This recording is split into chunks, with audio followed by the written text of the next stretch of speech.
Il y a quelque temps, sur un forum photo auquel j'aime bien participer, j'ai failli relancer la guerre entre JPEG et RAW en faisant une remarque à un participant dont j'apprécie les interventions. Il travaille essentiellement en JPEG et parlait d'une photo croppée qu'il nous montrait en disant qu'il appréciait ce format qu'il avait créé. Et je lui posais la question, mais pourquoi est-ce que tu n'utilises pas, quand tu fais des crops comme ça, le crop était assez important, pourquoi est-ce que tu n'utilises pas plutôt le fichier RAW qui garderait plus d'informations? Tout de suite, il y a eu des réactions et j'ai bien cru que le fil allait partir en vrille comme ça arrive parfois. Heureusement, ça n'a pas été le cas. Là-dessus, je me suis posé la question, il utilise le Sony A6700 comme moi, je me suis posé la question, mais finalement, ces fichiers, ces images en JPEG, elles sont très belles. Est-ce qu'il y a vraiment une telle différence entre le RAW et le JPEG sur le Sony A6700? C'est ce que je vous propose de regarder aujourd'hui.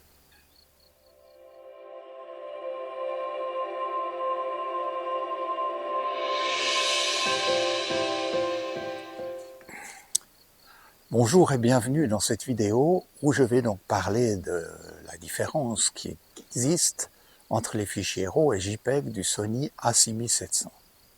En fait, cet appareil propose 4 types de fichiers.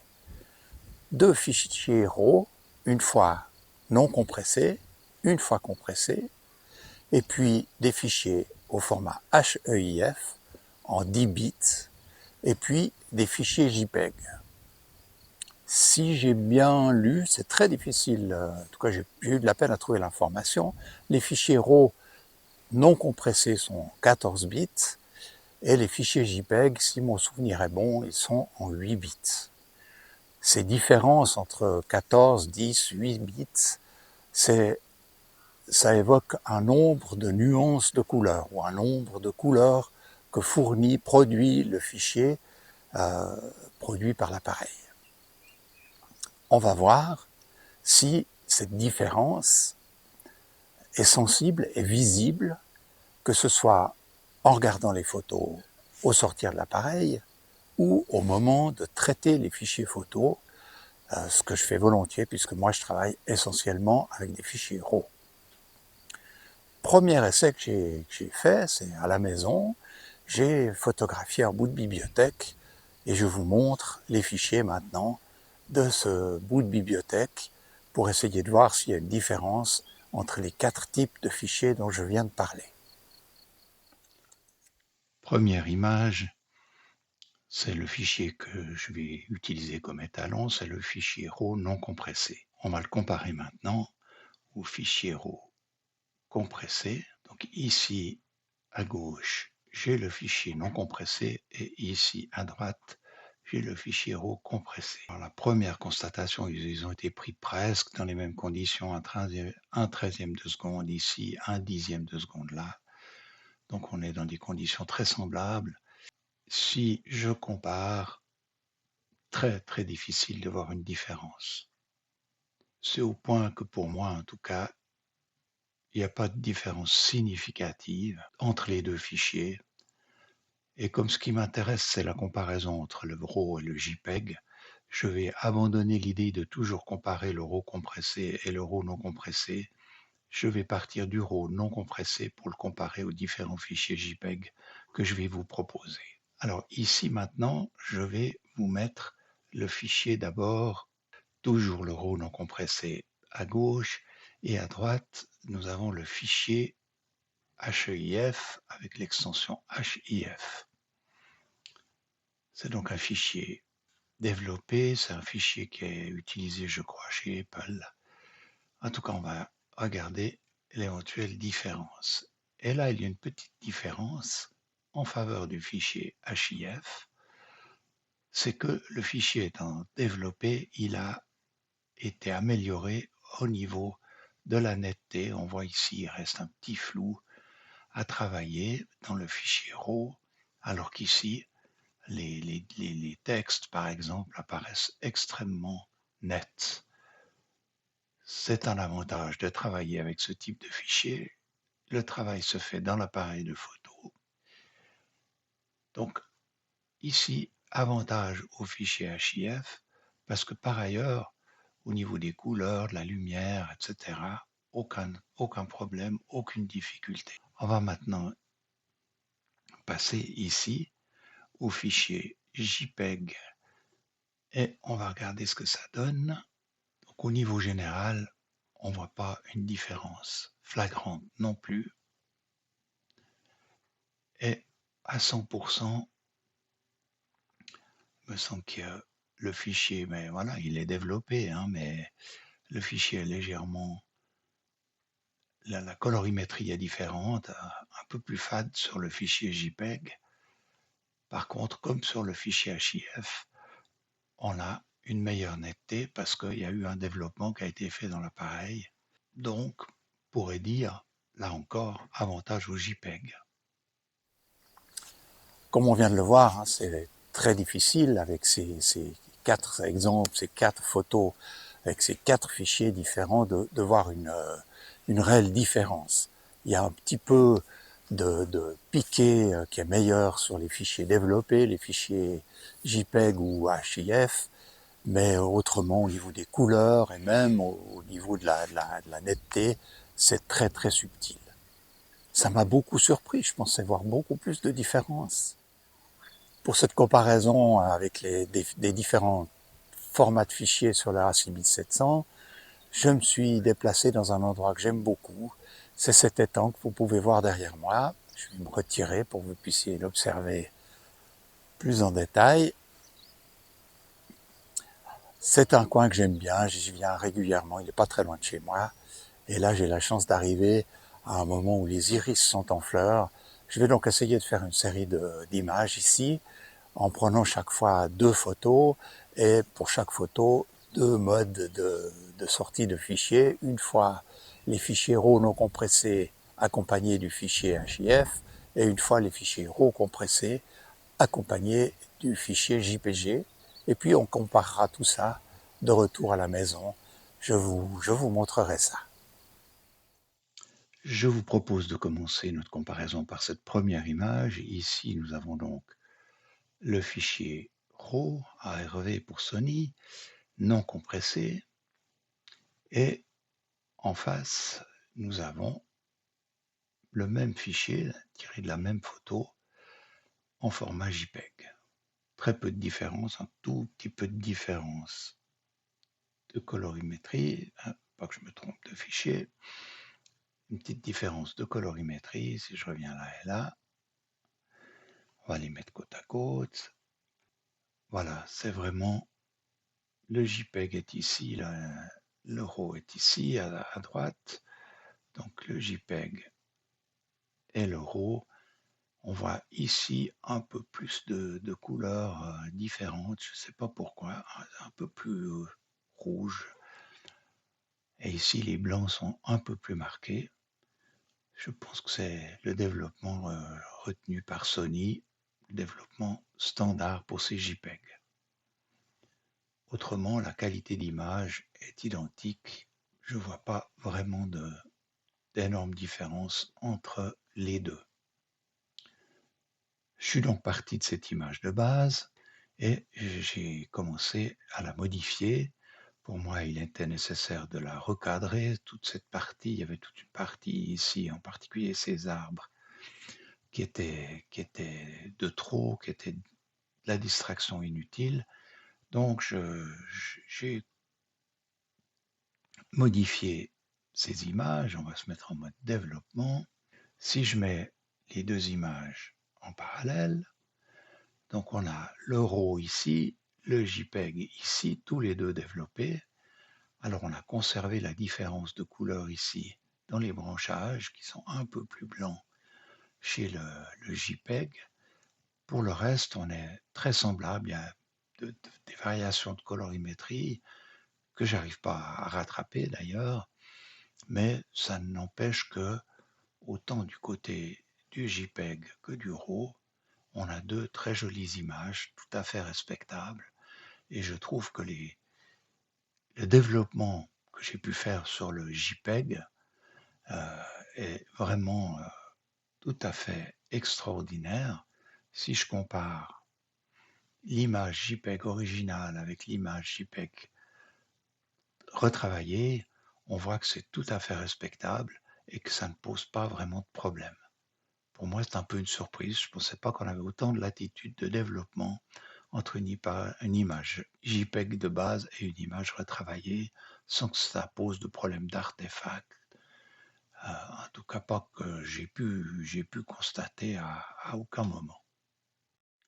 Je vous propose maintenant une autre image où la question va se poser tout autrement. On a donc ici le fichier RAW non compressé et on a ce ciel tout blanc ici qui en fait n'est pas tout blanc. Et on va regarder comment récupérer un peu de structure dans ce ciel et voir comment ça se passe avec le fichier RAW d'abord et puis les différents fichiers JPEG et HIF produits en même temps pour cette photo. Donc, on va déjà comparer les fichiers les uns avec les autres sans modification. Ici, vous avez maintenant le fichier HIF. On voit qu'il y a un peu plus de blanc cramé, de blanc ici dans le ciel. Et puis si je passe au fichier JPEG, c'est pratiquement la même image, mais là, il est déjà développé. Voilà. Là encore, on voit qu'il y a des zones qui sont brûlées dans le ciel, ici et là.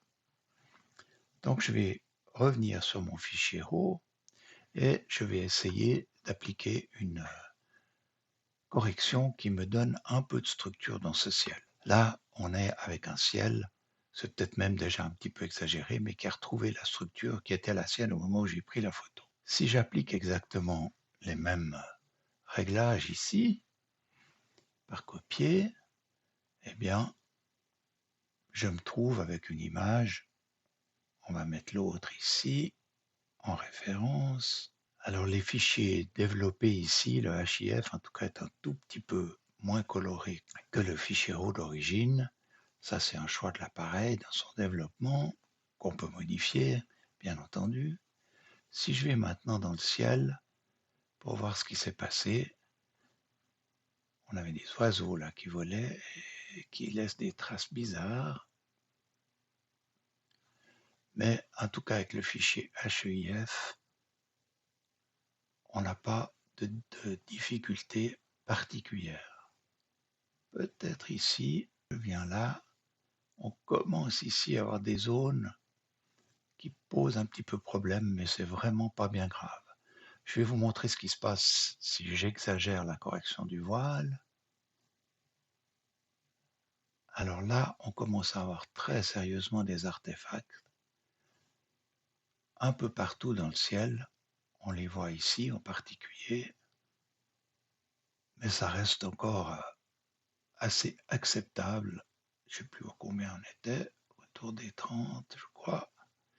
Donc là, avec les corrections que j'ai faites, le fichier HIF reste tout à fait utilisable. Je vais maintenant passer au fichier JPG et puis je lui mets la même correction et on va aller regarder ce que ça donne dans le ciel. Et là, on a une musique tout à fait différente parce qu'on a déjà ici, je ne sais pas si avec la compression YouTube vous les distinguerez, mais on a très clairement des artefacts dans cette zone. Ici aussi. Si je monte à 100%, on les fait apparaître la correction du voile. Donc à 100%, on fait très clairement apparaître ces artefacts. Je me remets à 28 ici. Et là, ils sont très apparents. À présent, ici, on pourrait presque se passer de cette correction du voile. On a retrouvé de la structure dans ce fichier JPEG. Et finalement, on ne voit pas un petit peu ici, on distingue des artefacts. Mais pas énormément. Si je réinitialise, c'est donc le problème qu'on a avec les fichiers JPG, que ce soit les HIF ou les JPG, Quand on a comme ça des surfaces avec une lumière très semblable, une colorimétrie très semblable, eh bien c'est là que la compression se fait.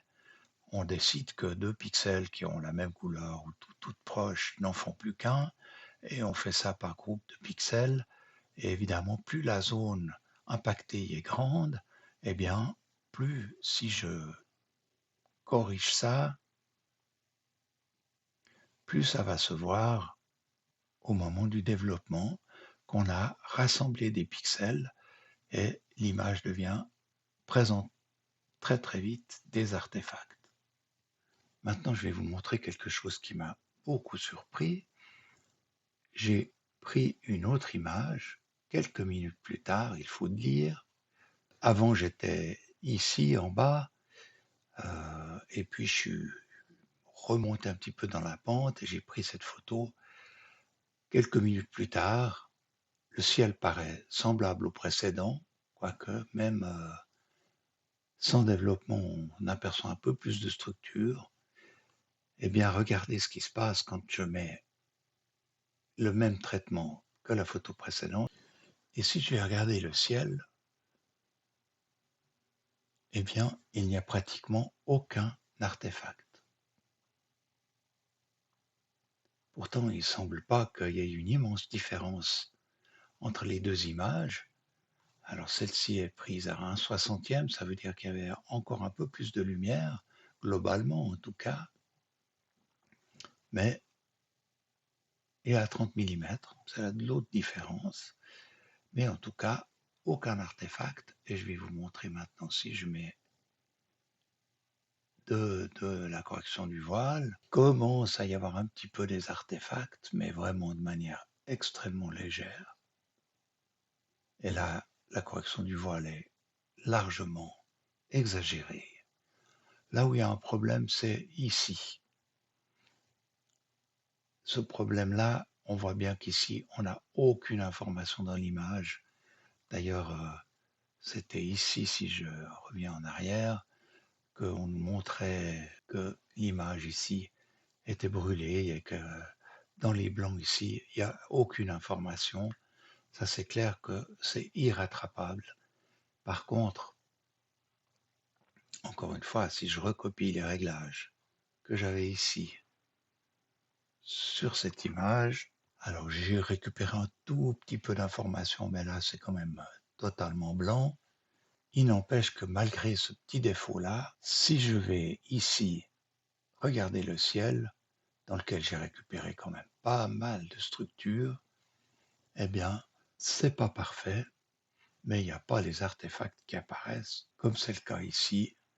On les distingue ici, on les distingue là, alors peut-être pas avec la compression YouTube, vous les verrez peut-être pas, mais je peux vous garantir que ça se voit. Donc, la différence, ici, je suis à 18 mm, 1/60e f8 sans ISO, et puis là, je suis à 30 mm. Pour le reste, j'ai exactement les mêmes réglages, et pourtant, alors est-ce que c'est la différence de focale qui joue un rôle? J'ai de la peine à le croire, mais en tout cas ici, c'est impeccable.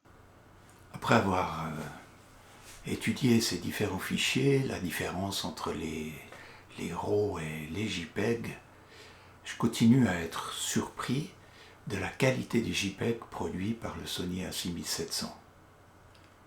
En fait, on peut tout à fait corriger ces fichiers, les développer, les améliorer à sa sauce si on en a envie, ce que je ne croyais pas tellement possible. En tout cas pas à ce point-là. Alors il y a bien sûr l'exemple que je vous ai montré avec l'apparition d'artefacts dans le ciel, mais c'est un exemple assez unique. J'ai eu de la peine parce que je ne me suis pas contenté de travailler sur ces 3 ou 4 exemples que je vous ai montrés. J'ai fait des essais sur de nombreux fichiers et c'est le seul endroit, c'est le seul fichier où j'ai vraiment trouvé l'apparition d'artefacts comme ça de manière aussi caricaturale. Et encore, comme vous l'avez vu, il faut vraiment traiter le fichier un peu durement pour que les artefacts apparaissent. Si on se contente d'augmenter un tout petit peu le contraste, de baisser les hautes lumières et de monter les ombres, eh ben on arrive à garder un aspect tout à fait acceptable dans un fichier comme celui-là. Je comprends donc parfaitement les gens qui travaillent essentiellement avec des fichiers JPEG, parce que ça permet d'avoir des fichiers qui sont issus de l'appareil, qu'on peut partager rapidement, qu'on peut retoucher si nécessaire, recadrer par exemple, très légèrement, et surtout très rapidement. Donc oui, ça se justifie de travailler qu'en JPEG, et il n'y a pas de raison de s'en priver si on n'aime pas se retrouver devant l'écran de son ordinateur pendant de longues minutes ou des heures pour développer ses images. Ça montre aussi le succès, ça explique peut-être le succès qu'ont les profils d'images. Je pense à Fuji avec ses simulations de films qui font une partie du succès de Fuji, en tout cas de ses appareils comme le dernier qui est sorti, le X106 je crois, qui s'est vendu de manière incroyable. Et ben, je pense qu'une partie de son succès est due à ces simulations de films qu'il propose. Chez Sony, on n'a pas des simulations de films, on a quelque chose qui s'appelle Apparence Créate. Il y en a quelques-unes, je ne les sais pas par cœur, donc je vais les lire. Il y a Standard, évidemment, c'est le développement du fichier JPEG standard. Il y en a une pour les portraits. Il y en a une pour diminuer un tout petit peu la netteté, pour faire une image un peu plus douce. Il y a deux qui sont appelés vivides pour donner un peu plus de pep aux couleurs, de deux façons différentes. Il y a une qui s'appelle FL pour créer des images avec une finition plus sombre, plus sobre. Une autre, Ant, qui donne ou In, qui donne des contrastes plus doux. Et puis SH qui donne des contrastes plus moussus, comme ça, un peu comment ils appellent ça, une atmosphère un peu lumineuse, comme ça, douce.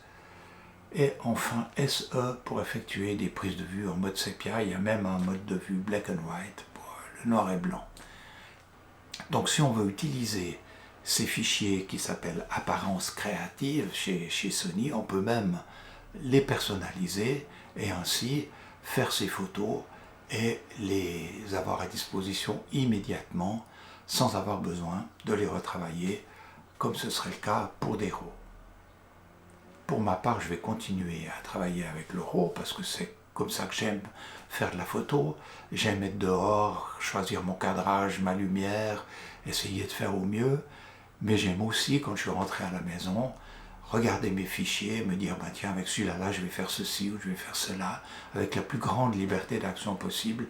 Donc, je continuerai à travailler avec des fichiers RAW. Par contre, ça m'a quand même donné l'idée de creuser un peu plus le sujet, et peut-être que lors d'une prochaine vidéo, eh bien, j'irai voir un petit peu du côté de ces fichiers apparence créative, là, sur mon Sony A6700, pour voir ce que ça donne et quel type d'image je peux faire directement à partir du JPEG. Voilà, merci d'avoir suivi cette vidéo jusque-là. Si elle vous a intéressé, qu'elle vous a apporté quelque chose, merci de ne pas oublier de me mettre un petit pouce en haut, ça m'encourage. Et puis, abonnez-vous si ce n'est pas déjà fait, comme ça vous pourrez découvrir les prochaines vidéos que je ne manquerai pas de publier. Encore merci de votre visite, je vous dis à bientôt et salut bien.